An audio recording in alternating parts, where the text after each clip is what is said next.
Okay, the recording is back up. It has been like 4 seconds. How have you been? I missed all of you. Which, again, surprising number of you watching. Thank you. Um, alright. Acknowledgement of country.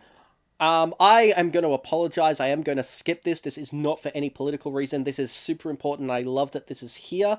I am just going to quickly skim through it to see if there's anything that is important for the purposes of the review. I am so glad that this is here, but okay, here we go. We also acknowledge that to date, the implementation of the NDIS has placed an emphasis on individualized support. This is often at odds with First Nations culture and values, which place family and community first. Great. Yes, fantastic. This is a source of wider reflection in this report. Fan-freaking-tastic. I cannot emphasize enough how important this is. It's not just what they've said there. It's also that a lot of people in First Nations communities are rural communities, which First Nations people often get the short end of the stick in every single regard. Um, and a lot of it has nothing to do with the fact that they're First Nations culture. A lot of it has everything to do with the fact that they're First Nations culture. Um, yeah, like that is, if you are going with the argument that something like the NDIS should be for our most vulnerable, for our most needy, for the people who need it the most, then First Nations people are often at the top of the list. They may not always be at the top of the list, because especially if you're treating things from an individualized basis, but almost every time I look at statistics and numbers and so on and so forth, First Nations people are in the top bracket of pretty much every one of the categories that I look at. So, yeah, it's good that that is actually being identified and recognized, and it is actually saying that there is a problem with how we do this from a cultural and legislative perspective, and the culture of First Nations people and actually addressing their values. Um, so that is good. Do I know how that can be reconciled? Look, I have some theories, but I am not nearly as qualified to comment on the validity of my own theories than I am for other areas. So I am going to very much err on the side of the people who wrote this report, and of course First Nations people in general, about this, um, over my own theories, especially if they ever come into conflict. But I will still provide commentary where I believe it is appropriate, and I apologize if that is in any way an issue. Um, but it's the most that I can do, if only to bring awareness to other perspectives on this that hopefully are valuable for people who actually want to learn more about this from those people. I would love to actually recommend some people to talk to about this, but I am doing this without having gotten any permissions from anyone except for the report that the Facebook post I read out at the very start of this stream. So this is very much off the cuff, and I'm trying to avoid encroaching on people's personal stories, experiences, or whatever. But if you believe that you are somebody who you would like people to talk to about any of these sorts of things, and you don't mind being named, please say so in either the Facebook chat or the Twitch chat.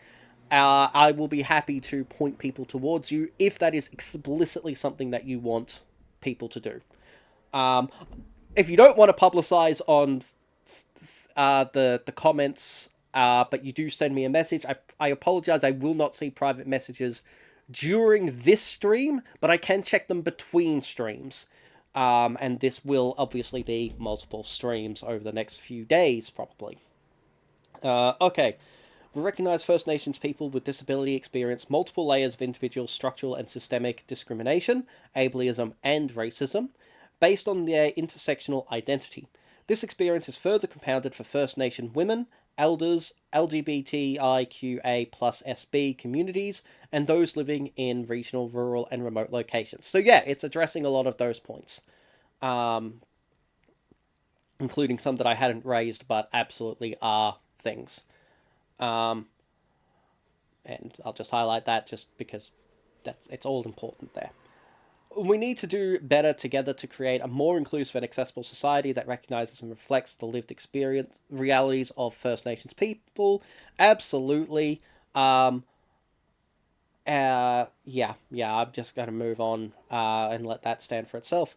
A word on language and disability. Okay, this is going to be interesting. We know language matters when it comes to talking about people with disability. People with disability are too often described in ways that are discriminatory, demeaning, or infantilizing. We commit to breaking these harmful stereotypes and demonstrate this by the words we use in this report. I'm actually going to throw in something else, and that is the exact opposite of discriminatory, demeaning, or infantilizing. We often receive both ends of that stick. I'm going to bring up mine because I'm actually more often on the other end of that stick, which is a lot of people look at me, like this stream right now, a lot of people look at me and go, hey, that person is really functional. They can totally, why do they need disability supports? It's that argument of, you're walking, why do you have a wheelchair? And if people don't see the wheelchair, it's just you're walking, the assumption is that you are not disabled. And that is a reasonable assumption that people make. I totally get why people make that assumption, especially if they do not have in-depth knowledge and or do not observe the disability when it is actually disabling. And then there's issues with masking, where disabled people will conceal the full extent of their disability in order to be able to function better within whatever the context is. So the point of raising this is that the opposite of this is also a thing, and sometimes that also comes across in language. But it's a lot easier to deal with and target this side of that equation than the other side. So I love that this is actually being raised here. But the point is that harmful stereotypes can also be on the positive side, not just the negative side.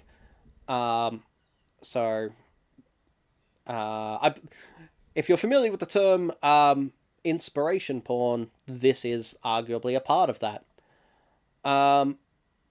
In this report, we use the term disability in the context of the internationally recognized social model of disability. This is a commitment by all Australian governments under Australia's Disability Strategy 2021 to 2031. This might actually be freaking new. So what I was talking about much earlier about how a lot of the language in NDIS policy seems to be based on the 1991 version of certain documents and not the later ones.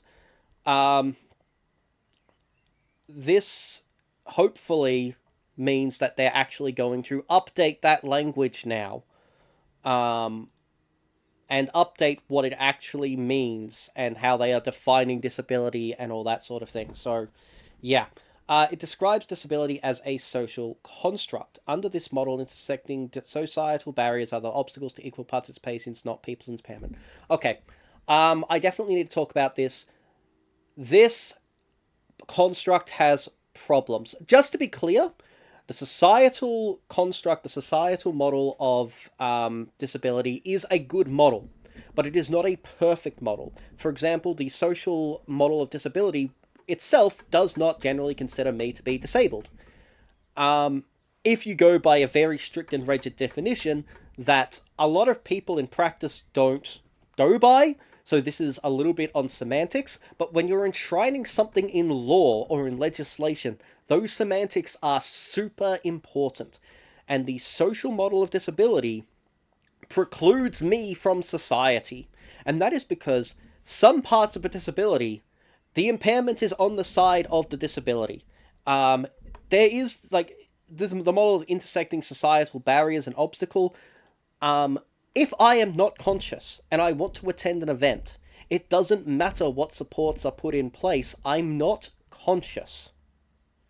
So there is nothing that society can do to resolve me not being conscious. That is a fundamental medical side of the problem.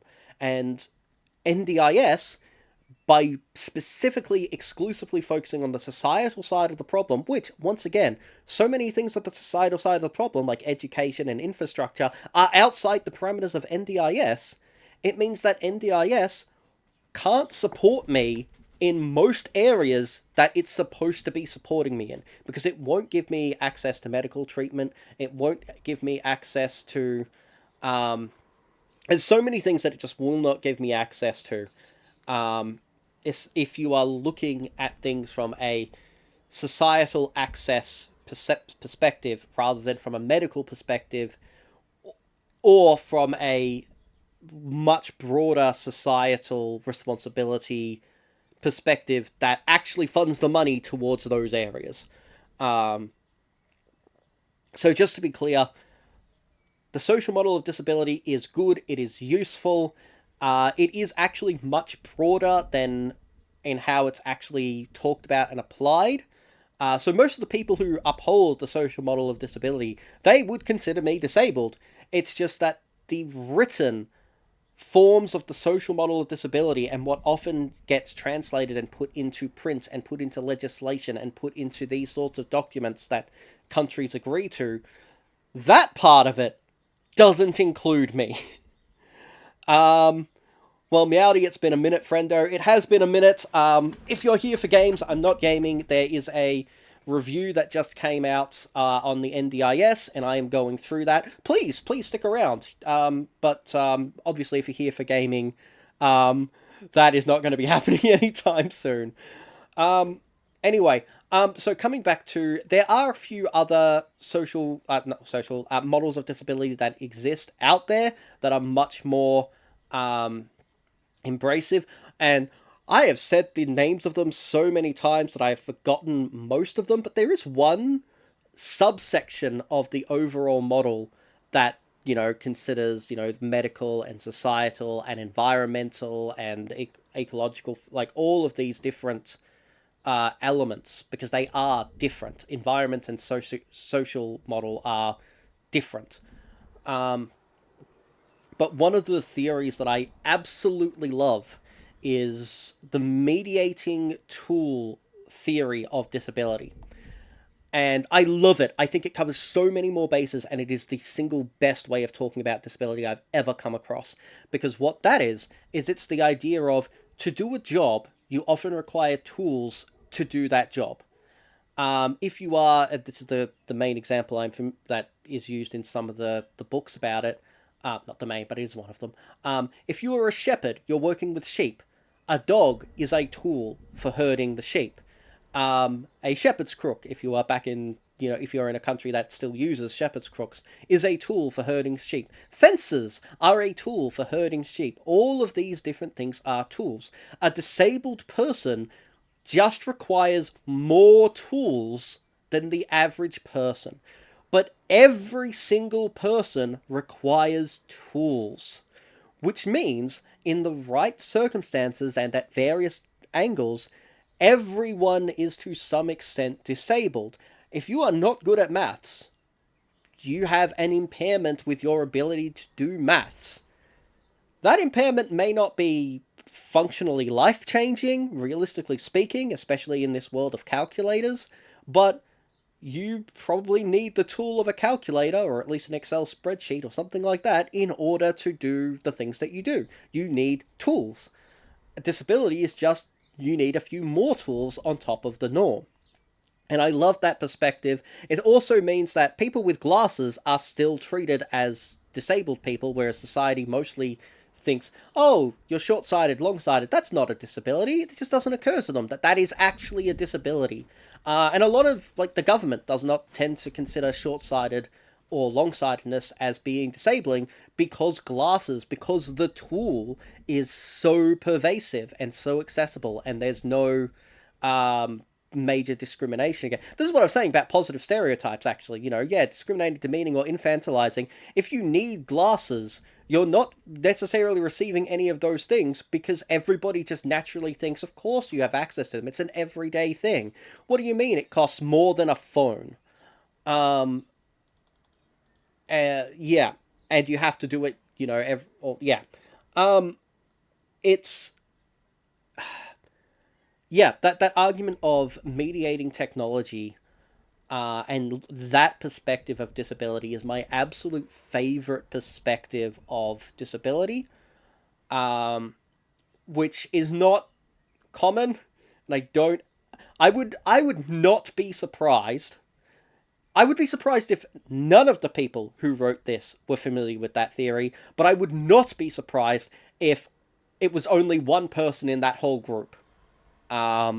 Because it's not nearly as widely prolific as the social model or the medical model or the charity model, which, yeah, or the other model that I cannot for the life of me remember the name of, but I love it. I do not understand why I'm having this massive mental blank on what the more intersectional model of disability is. I know I've heard it be called the intersectional model of disability, but that is not the term that I am most familiar with. I cannot believe I can't remember it. Somebody, if you know what I'm talking about, please comment. I really want to actually use the correct terminology here. Anyway, we acknowledge the historical use of the medical model of disability. Its continued use has had discriminatory and negative attitudinal impacts on people with disability. Where possible, we have strived to avoid the use of such terminology. That can be a problem.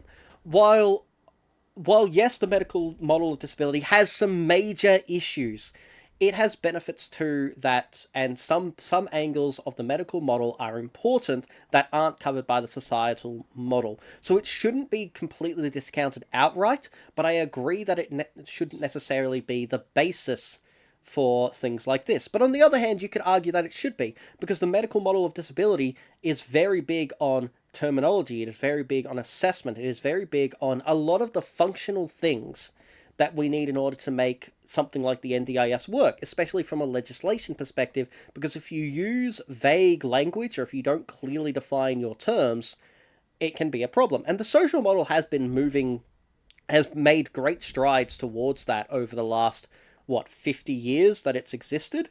But the part of the reason for that that review from 1991 to 1993 that Australia had a big hand in revising was because the social model had huge issues, especially when trying to incorporate that into legislation, especially past legislation, and that past legislation is based on the medical model. And that is something that people often forget when you're talking about policy and policy adjustments, is that all legislation is connected. And if you make something like the NDIS and go, we are going to use the social model of disability, but it has to interact with every other piece of legislation, and all the rest of that legislation is rooted in the medical model of disability, then you could actually wind up with a situation when the NDIS has a lot of good language and a lot of good promises, but actually has no functional ability to act upon that, because it can't do that without passing through legislation that it doesn't recognize or doesn't cooperate with. So if you outright remove the medical model from discussions about the NDIS, you can create these policy and legislative problems that can only be fixed by dealing with the other legislation. And once again, that is outside the bounds of NDIS itself, but hopefully that is actually one of the recommendations that is in here. But again, I want to point out that the most technical descriptions of the social model of disability that I have ever found, and I found it across activists' pages, I found it in medical documentation, I found it in academic publications, most of them don't actually recognize my disability as a disability to the extent that it functionally is. So that is that is a conversation. I'm actually happy to point out that I am an aberration in this regard. The social model of disability helps so many people, and I would rather way more people get supported than just me. If we revise the model and I'm still left out of it, but way more people have been put onto it and are getting the treatment that they need, I'm happy. I'm on board for that. Yeah, happily after that's happened. Yeah, can we possibly get me on it as well? But I would rather the solutions that have the biggest positive impact than the biggest personal to me impact. So while I am raising those points about the medical and social model of disability, I really want to emphasize the that while we shouldn't downplay the benefits of the medical model, because they do exist and they are important and they are integral to our legislation, we also should never downplay the benefits of the social model. And this is where, coming again to the intersectional version of the model that I cannot remember the name of, and the mediating tool and all that sort of thing, there are these other models of disability that I personally believe are much better, that embrace the positives of all these different models, and have less negatives overall. And that is honestly what I think we should be focusing on in a document like that, is those models. But I'd rather this than not this at all, or not something in this ballpark. So this is still fundamentally a net positive, even if it runs the risk of leaving me and people in a similar situation as me out. Okay. We use first-person language in this report, person with disability. We acknowledge, however, that preferences vary between different disabled communities. Where possible, we have tried to use language commonly used or preferred by a community. Where possible, we have also reflected the language used in submissions received by the review to be true, to how people have described themselves. This has sometimes meant our language is not consistent. Yeah, and honestly, that is a good thing. It is a problem for legislation. It is a huge problem for legislation. But this is a good thing, at least in a report like this, that is itself not legislation. So, yeah, general positive there. I just wanted to highlight the relationship with legislation, because that is always a factor. We also at times refer to the important role of family and carers in the lives of people with disability. In using this term, we wish to make clear that it is meant to be all-embracing. It includes parents, siblings, allies, and supporters who play very important roles in the lives of people with disability, both individually and collectively. That is great.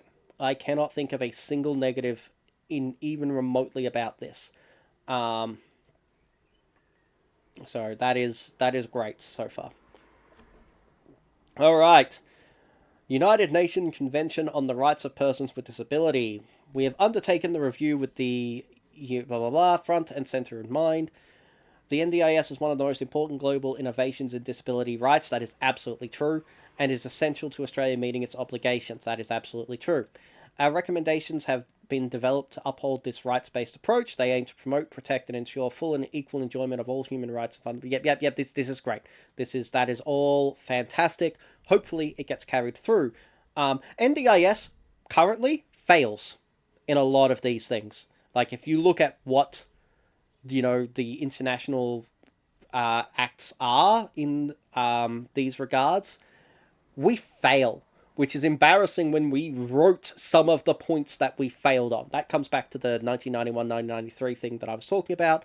I know I'm not referencing it directly. It's now called the IDF, but yeah, what it was back then, the ICIDH.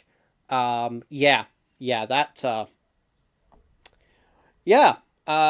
is hopefully a conversation for another time. Probably just later in this stream another time, but hopefully later. Anyway, definitions and glossary. In this report, we use a range of specialist technical words and expressions.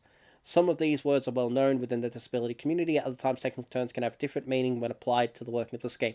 I think this is actually referring to what I was talking about regarding like the medical model and how that interacts with legislation and so on and so forth. So yeah, technical terms and using them appropriately, and the fact that sometimes these technical terms have different meanings in different contexts is super important. So I'm glad that that is covered off here. For example, take the use of supports. In everyday usage, supports can mean to give assistance, but within the disability community and the NDIS, it means an activity or service that the NDIS provides funding for. With that in mind, we have compiled a list of commonly used keywords and acronyms. We have tried to avoid the use of jargon and acronyms unless they are well known or help to clarify a point.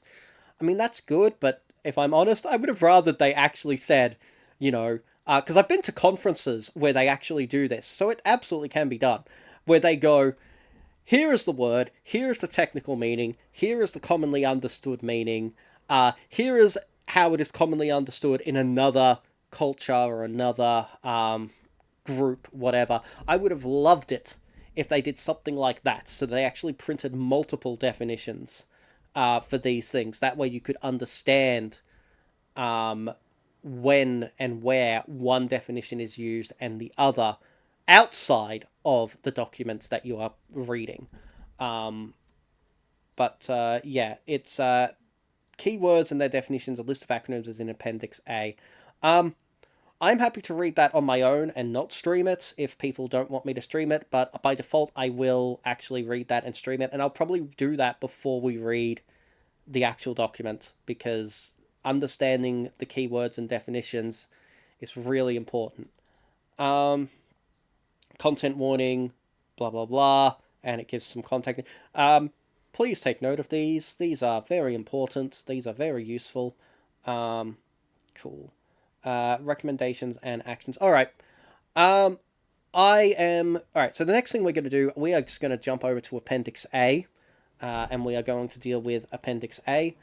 But I'm going to, once again, I will be stopping the recording. That way this is nice and comfortable for upload purposes. And I will be back recording in like a few seconds. The stream, however, will continue. So enjoy hearing me sip some water for a moment, because I need some water.